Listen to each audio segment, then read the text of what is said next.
Tu as peur, peur d'échouer, peur de perdre, peur du regard des autres. Mais Épictète révèle une vérité dérangeante. Ce qui t'effraie n'est pas la chose, mais ton jugement. Ce n'est pas l'événement qui te paralyse, c'est l'histoire que ton esprit raconte à propos de cet événement.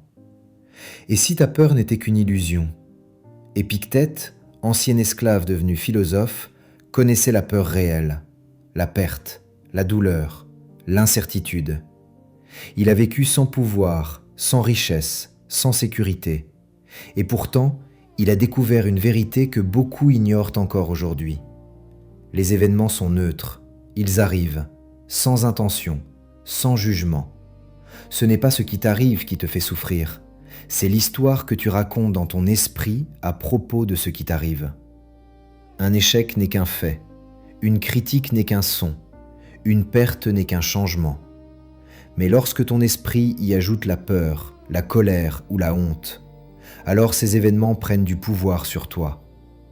Épictète nous enseigne ceci. Tu ne contrôles pas ce qui arrive, mais tu contrôles la manière dont tu choisis de l'interpréter.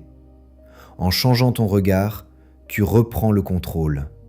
Et c'est ainsi que naît la vraie liberté intérieure. La peur ne vient pas de la chose elle-même. Un examen n'est qu'un examen. Un échec n'est qu'un résultat. Une critique n'est qu'une opinion. Ces choses existent, elles sont neutres. Elles n'ont aucun pouvoir en elles-mêmes. Mais ton esprit intervient, il anticipe, il dramatise, il imagine le pire. Et si je n'y arrivais pas? Et si je perdais tout? Et si on me jugeait? La peur ne naît pas du fait, mais du jugement que tu portes sur le fait. Un examen devient une menace, un échec devient une identité, une critique devient une attaque personnelle. Et sans t'en rendre compte, tu souffres à cause d'un scénario qui n'existe que dans ton esprit. Épictète nous rappelle une loi simple. Ce qui te trouble n'est pas l'événement, mais l'opinion que tu t'en fais. Lorsque tu observes tes pensées, lorsque tu refuses de croire chaque histoire que ton esprit te raconte, la peur commence à perdre son pouvoir. Tu comprends alors ceci. Tu peux échouer sans être détruit. Tu peux être critiqué sans être diminué.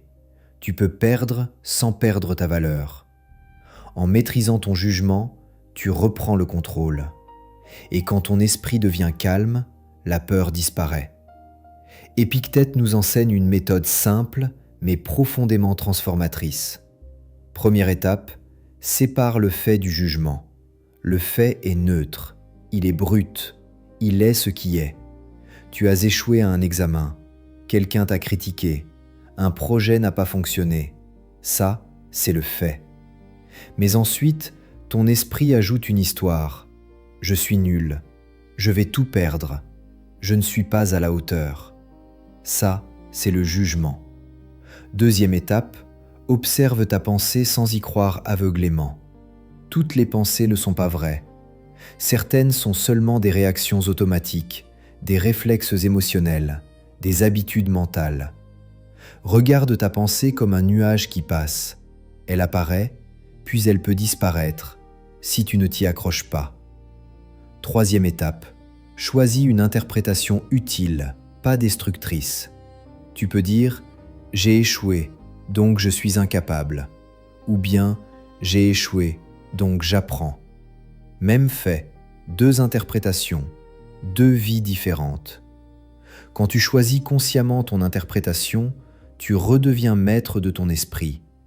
Et alors, quelque chose change. Quand tu maîtrises ton jugement, la peur perd son autorité. Elle n'a plus le pouvoir de te paralyser. Elle devient un simple signal, une information, pas une condamnation. Épictète ne promet pas une vie sans difficulté. Il promet une vie sans esclavage intérieur. Et cette liberté commence ici, dans la façon dont tu juges ce qui t'arrive. La peur peut devenir un signal, pas une prison. Nous avons appris à fuir la peur, à la voir comme une faiblesse, comme un obstacle. Mais les stoïciens nous enseignent autre chose. La peur est une information. La peur de l'échec ne te dit pas que tu es incapable. Elle t'indique là où tu dois grandir. Elle montre la limite actuelle de tes compétences, pas la limite de ton potentiel. Chaque fois que tu ressens cette peur, pose-toi cette question. Qu'est-ce que cette situation me demande d'apprendre ? La peur du regard des autres ne signifie pas que tu dépends d'eux. Elle t'enseigne l'indépendance intérieure. Elle révèle à quel point ton esprit cherche encore l'approbation extérieure. Et tant que ton bonheur dépend du jugement des autres, tu n'es pas libre. La peur devient alors une invitation. Apprendre à agir selon tes valeurs, pas selon les opinions. La peur de l'inconnu, enfin, est peut-être la plus ancienne de toutes. Elle ne te dit pas « recule », elle te dit « développe ton courage ». Le courage n'est pas l'absence de peur, c'est la capacité d'avancer malgré elle. Ce n'est donc pas la peur qui est le problème, c'est l'histoire que tu te racontes à son sujet. Si tu dis « cette peur va me détruire », elle devient une prison. Mais si tu dis « cette peur m'indique un chemin de croissance », elle devient un guide. Même sensation, deux interprétations, deux destins. Quand tu changes ton récit intérieur, la peur perd son pouvoir. Elle n'est plus ton ennemi, elle devient ton maître silencieux. Et à cet instant précis, tu n'es plus gouverné par la peur. Tu apprends à grandir avec elle. Aujourd'hui, la peur est partout. Les réseaux sociaux amplifient l'anxiété. L'incertitude économique inquiète. La comparaison détruit la confiance. Chaque jour, ton esprit est bombardé d'images, d'opinions, de scénarios catastrophes. Mais souviens-toi de cette vérité stoïcienne essentielle. Ce n'est jamais la chose qui t'effraie, c'est toujours ton jugement sur la chose. Un post sur les réseaux sociaux n'est qu'une image. C'est ton interprétation qui dit « je suis en retard, je ne suis pas assez ». L'économie n'est qu'un contexte, mais ton esprit transforme l'incertitude en peur de l'avenir, en peur de perdre le contrôle. La comparaison n'existe pas dans la réalité, elle n'existe que dans l'esprit.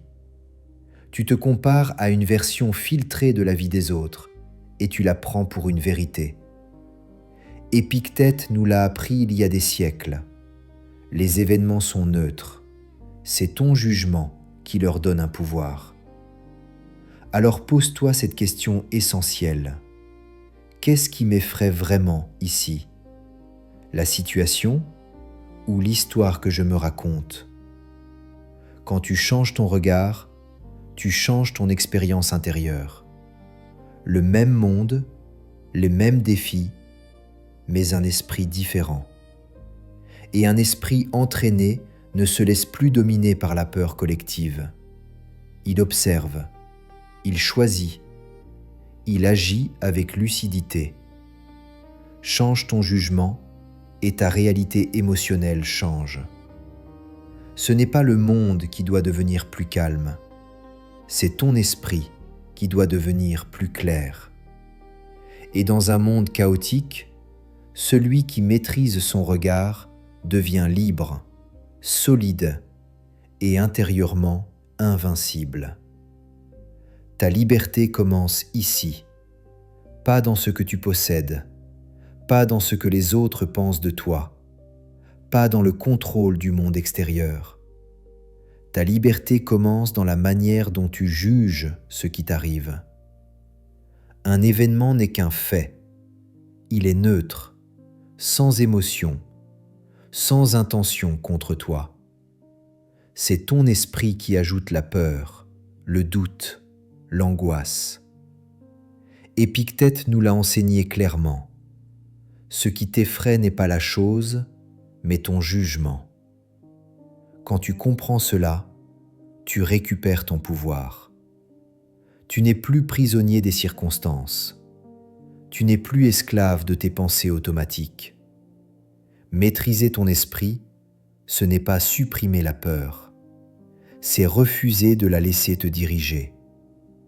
Libère-toi de la peur inutile, observe-la, questionne-la, puis choisis une réponse plus juste. Et quand ton jugement devient clair, ton pas devient calme, ton regard devient stable, ton courage devient naturel. Avance, non pas sans peur, mais avec lucidité. Car la vraie liberté n'est pas l'absence d'épreuves, c'est la maîtrise intérieure face à ce qui arrive. Si cette réflexion t'aide, abonne-toi pour plus de stoïcisme et force mentale. Partage cette vidéo avec quelqu'un qui lutte contre la peur. Et souviens-toi, ta peur n'a de pouvoir que celui que tu lui donnes.